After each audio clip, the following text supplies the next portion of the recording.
welcome back. You're still watching Good Morning Nigeria. And let's move on to our second conversation for today. The National Assembly Open Week is an opportunity to bring Parliament closer to the people. Well, it showcases the work of the legislature and encourages meaningful dialogue on transparency, accountability, and inclusive governance. And the National Assembly Open Week is our second conversation this morning. Let me first introduce one of our guests, and Professor Emmanuel Remi Aide. He's a professor of political institutions, governance, and public policy, University of Ibadan. He's the president of the Nigerian Political Science Association. You're welcome to the program, sir. Good to have you. Yes, thank you for inviting me. All right, let me also welcome via Zoom Professor Paul Nnamchi, member representing Enugu East and Isuzo Federal Constituency of Enugu State. He is also Deputy Chairman, House Committee on Southeast Development Commission. Prof, a pleasure to have you join us on this conversation. My pleasure to be here. Thank you so much for inviting me. Now, let's run into this conversation. Now that the National Assembly Open Week has ended, what would you describe as its most significant achievement?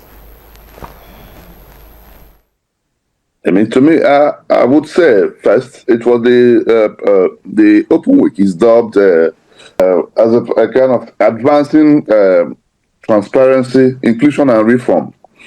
By that, it is a public review of what the 10th National Assembly has done in 3 years, but at the same time, it provided a platform for an engagement between the National Assembly, the civil society, the youth, the public in general, to go around and see what the National Assembly has been doing to promote open legislative activities and encourage the public to follow what happens in the National Assembly. So it is a kind of a public review of what has transpired in the House and also what will come out in future or what is expected to happen in future. At the same time, promoting legislative business that will encourage sustainable economic growth, youth employment, increased security outlook in the country, improve security outlook in the country, engagement of traditional institutions, and also policy reforms that include like increase women participation in elected positions, and also that of the people with disabilities. And I think it has come out good, and I think the public saw much, and they went around. Many people went around to see what goes on. But I also want to say that it also showcased what I would say, the wealth of resources in the legislative library, and that's why most of the activity took place. I also think that it is a time for a rethink, and also to engage the public, and for the public to also give their own verdict on how the oversight of government ministries has actually gone through before now. Okay, thank you so much for your opening comments. Now, let's bring in Professor Emmanuel Remi Aide into this conversation. The Open Week of the National Assembly, some people say is a meaningful accountability platform. In your opinion, I would like to get your opinion. So some also say it is largely symbolic. I think it's essentially symbolic because the National Assembly is supposed to carry out its business most of the time in an open and accessible manner. And as you know, they are supposed to be the ears, the voice, and the mouthpiece of the people because their members are drawn from the constituencies and senatorial districts across the country. And a lot of their deliberation are open to public participation. But this can be regarded as a campaign to bring awareness to Nigeria about what they do in the National Assembly and the opportunities that Nigerians have to be a part of that process. In a sense, it's a very welcome development as part of the National Assembly as effective. Thank you very much, Professor Ayede. Thank you. Let me get back to Honorable Paul Nnamchi. Now, the Open Week is intended to bring Parliament closer to the people. Now, in these engagements, what is it that surprised you the most that you heard from members of the public?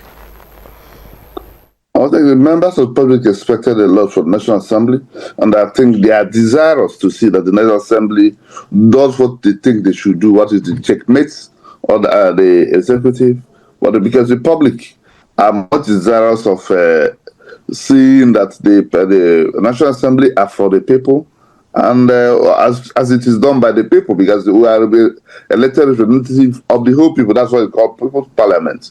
But most importantly, they expected more engagement. They expected legislative business that would include also employment opportunity. They also include the youth, like one year there's the time of the youth town hall came in.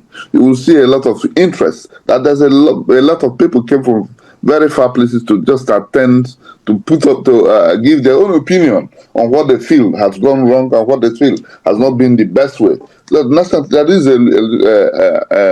I would say there's far cry also of things like the direction, or to know what the National Assembly are doing to stem the tide in the insecurity in Nigeria, what the National Assembly are doing to encourage sustainable economic growth. There's also, but I will also say that a lot came because of they wanted more transparency in terms of digital economy, this involvement of ICTs, but for the youths, and a lot of other. The traditional rulers also clamored for participation in governance of the country, the grassroots communities, what they could do to increase those their participation, and for them to recognize the government presence in their communities. These are major highlights that I could say that is things that are, but more or less, I am encouraged by the participation of those individuals, civil society, and others. That's to say that the citizens are becoming more aware of the political realities in the country, and also some also came on to also say that the economic reforms being undertaken by the present administration are also having some good effects. However, but some also will say that the effects have not been far-reaching. But we also hope that with listening business and agendas, that we can also see where we can assist to make sure that reforms more or less will be reaching the country, will be reaching down to the communities, because that's where we represent. Some of us will go home to explain. Some of us will go home to see what we are doing, constituency engagement. How we've engaged some MDAs, some agencies to make sure that things goes according to plan. And there is accountability, because it's also, that's why you said it is about inclusion of women, political participation of everybody, because this is everybody. The governance of the country is everybody's business.